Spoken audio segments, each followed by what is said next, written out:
اقرأ أيها الشيعي المنصف فتوى الإمام الخميني في إباحة تبخير الرضيعة، كتاب تحرير الوسيلة، صفحة 221، مسألة رقم 12.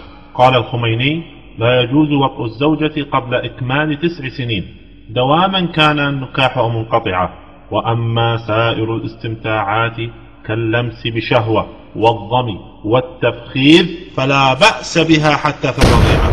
أعوذ بالله من هذا الشذوذ. وأفتى زعيم الحوزة العلمية في النجف والمرجع المعروف أبو القاسم الخوئي بجواز لعب الرجل بعورة الرجل والمرأة بعورة المرأة من باب المزاح، كتاب صراط النجاة في أجوبة الاستفتاءات، الجزء الثالث، في مسائل الستر والنظر والعلاقات، سؤال رقم 784: هل يجوز لمس العورة من وراء الثياب من الرجل لعورة رجل آخر ومن المرأة لعورة أخرى لمجرد اللعب والمزاح مع فرض عدم إثارة الشهوة؟ فأجاب الخوئي: لا يحرم في الفرض والله العالم، ولا حول ولا قوة إلا بالله العلي العظيم.